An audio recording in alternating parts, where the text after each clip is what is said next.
I've spent the last couple days off the ranch up fixing sprinklers at the steer pasture, getting oil pipe up north, and today I just want to be on home base and get caught up on a bunch of little jobs that are starting to nag at me here. Because as you know, when these little jobs are ignored, they don't go away, and somehow they seem to multiply. There's a lot that needs to get done, so we better get to it.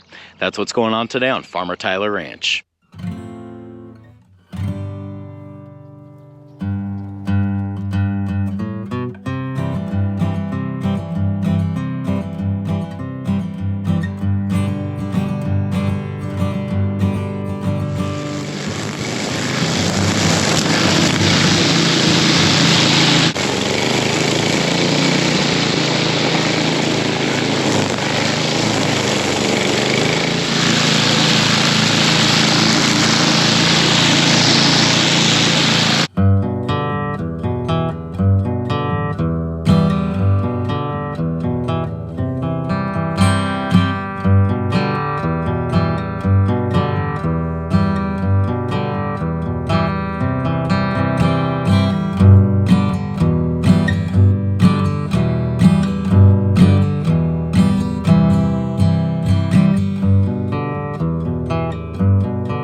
Weed whacking, you know, that's a never-ending job this time of year.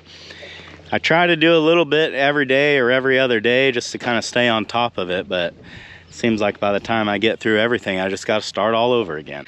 Next thing I need to do is get these bottle calves back out with the herd. The whole point of bringing them over here was not to just lock them up in a pen by themselves like they were at home. If I knew this is how it was going to be, I'd have just left them there.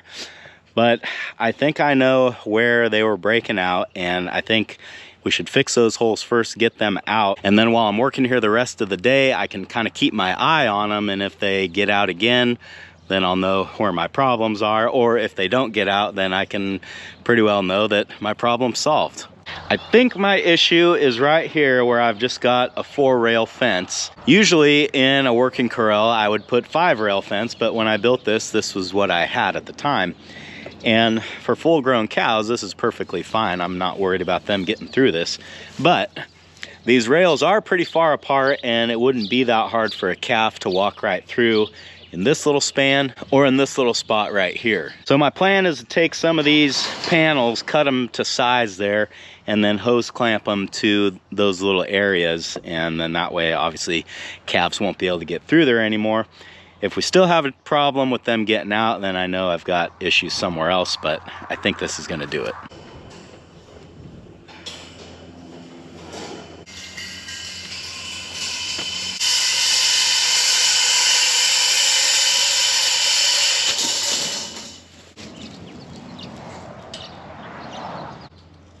Let's see how close we are.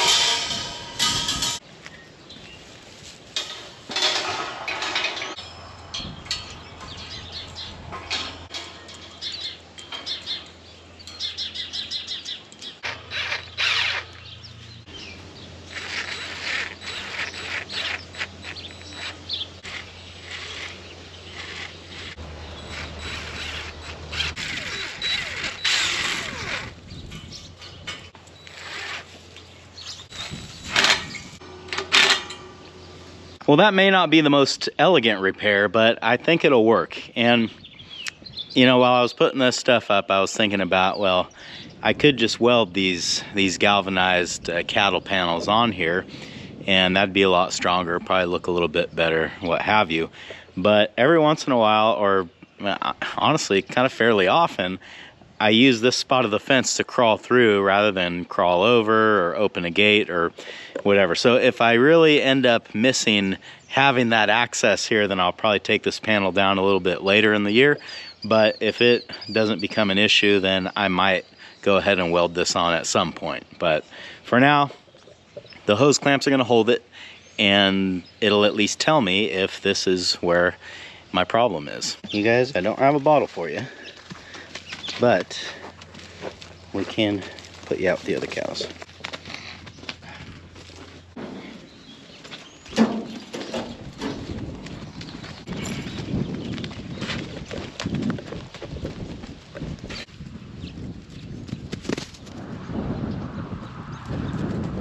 Well, I'd like to walk these guys down to where the herd is at, so you know, they may stay with them, they may not, but at least they'll know where they are. And I figure as long as we're down here, we may as well check on our 3 remaining cows here at the home ranch that are still due to calve. First cow here is number 62. She's the black white face that's got the little kind of horn nubs trying to grow in. She is what I refer to as a second calf heifer, meaning that she's on her second calf.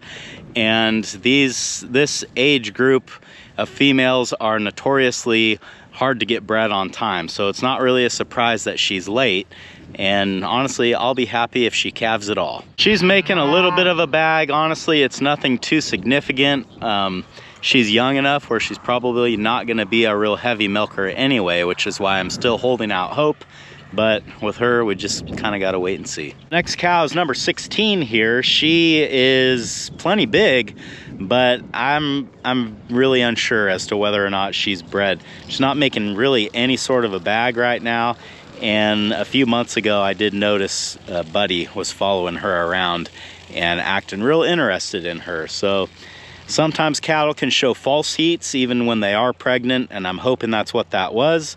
But sometimes not. If a steer or a bull is following them around, there's a reason. So again, we're gonna give her a little bit more time, but I'd say if I don't see any sort of sign out of her in the next month or so, that she's probably gonna find herself on the list of cows that are going to gulp. Quick little fact here, this cow number 44 is actually Little's biological mother.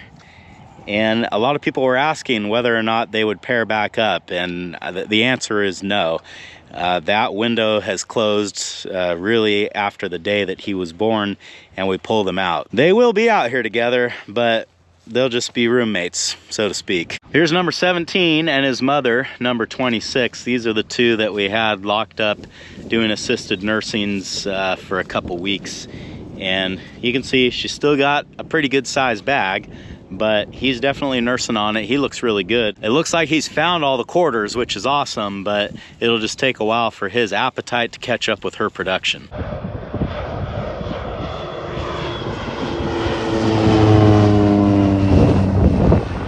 They just started planting this rice field behind me, so forgive the background noise, but there's gonna be an airplane flying in the background for a minute. So the last cow is number 2210. She, on paper, is first calf heifer, but if you remember, she had a surprise calf last year as, well, she was too young. She was too young to have a calf, but she had one anyway. So technically this is her second calf, and it does look like she's bred. She's a mile wide and she's making a bag, so I expect her to drop one any day.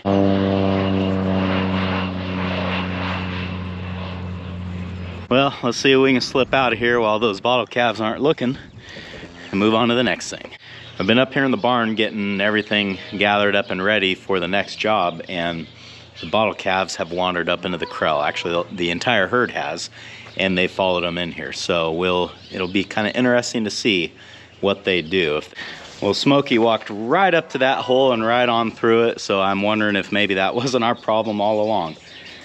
Figure out a way to plug that one. Well, you can see there's plenty of room right under this board for him to just duck in through there, and that's exactly what he was doing. So we need to maybe add a board here, here, somewhere. And that right there might do it, but we're gonna go a little bit further with this, because that's what I do.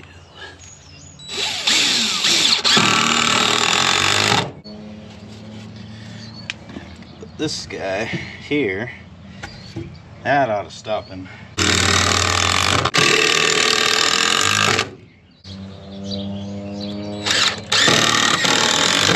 Next job on the to-do list is right here behind me. This is the end of my irrigation line, and at the end of the line you have to have a riser with a vent so that when water is filling up that pipeline, the air that is in the pipeline has somewhere to escape. As you can see, the cows have broken the pipe off and they have pretty much destroyed the cage that was meant to protect the pipe in the first place. So I need to fix the pipe and I need to fix the cage, but not necessarily in that order.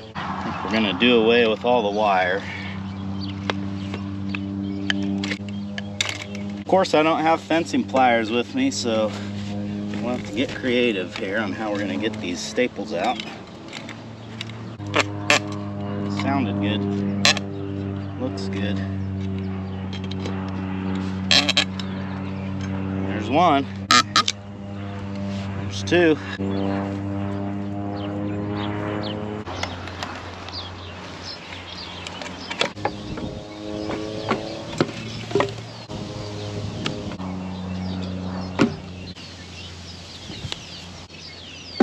Someone asked me the other day about how often I see snakes out here, and the answer is not very often. And here at the home ranch, there's really only two different ones that I've ever seen. One is a gopher snake and the other is a garter snake, and I just happened to have uncovered a garter snake here. They're pretty little and basically harmless. I was gonna try to reuse some of these old boards, but now my attitude is kind of out with the old and in with the new.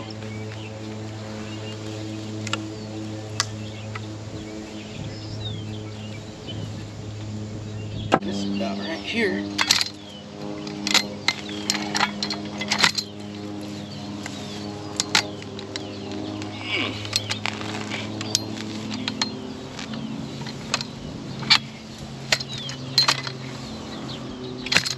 It's looking like this old post broke off and it's still, the rest of it's still underground. So digging with the post hole digger is probably not gonna work, at least not yet. I'm gonna go get a regular shovel and see if I can dig around it a little bit and maybe pop it out.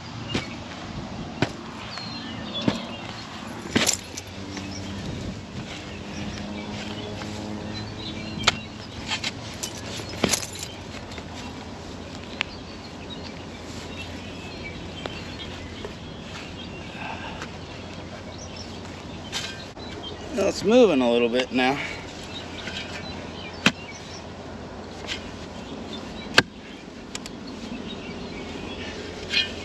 Breaking the shovel.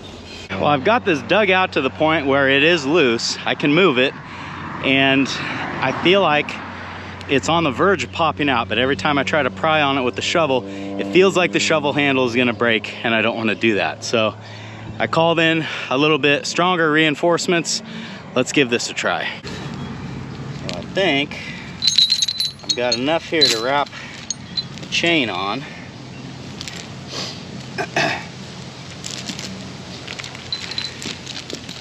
And then if I put the pipe in here and then spin it around, it should tighten the chain. And then I'm thinking I can pop it out of here. We'll see.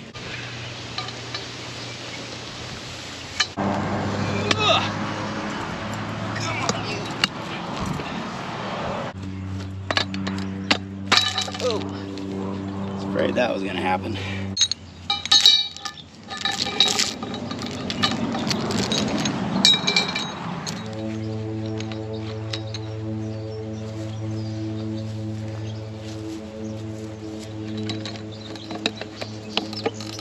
There, that's gonna work.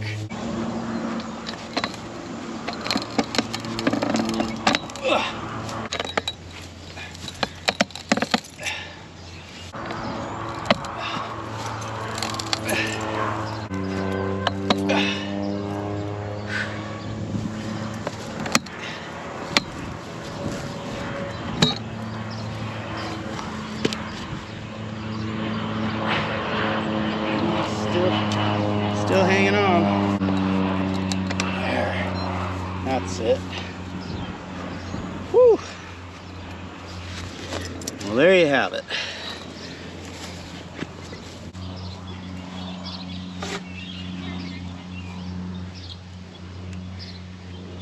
The good news is my hole's already dug. So there's that.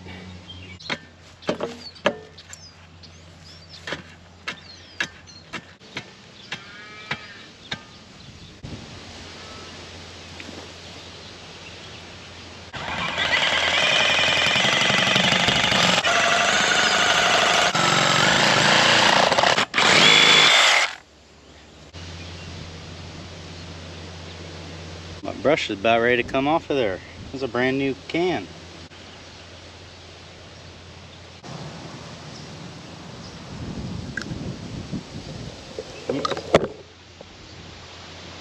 Well, you missed me put it on, but it wasn't that exciting. I, just put it on. If you've never worked with glue and PVC, it's pretty rapid set. So once you get the glue applied, you don't have very long before you can join your pieces together.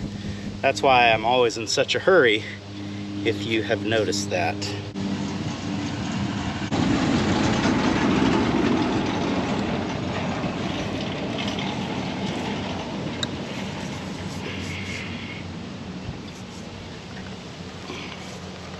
There.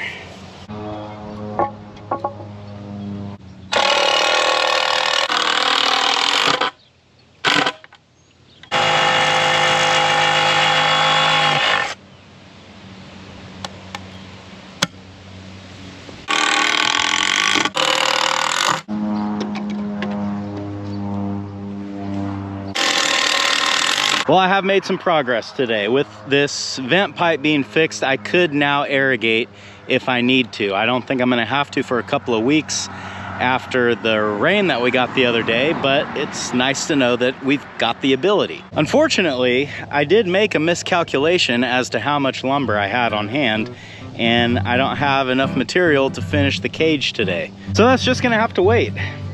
I have to say, after sitting in the truck most of the day yesterday, just running around doing stuff, I really didn't feel like I accomplished very much. Whereas today, I've got the opposite thing going on. I feel like I accomplished a bunch of little jobs that have kind of been nagging me in the back of my mind, and it feels good to get those checked off the list. Thanks for hanging out with me today, guys, and I hope I'll see you again on Farmer Tyler Ranch.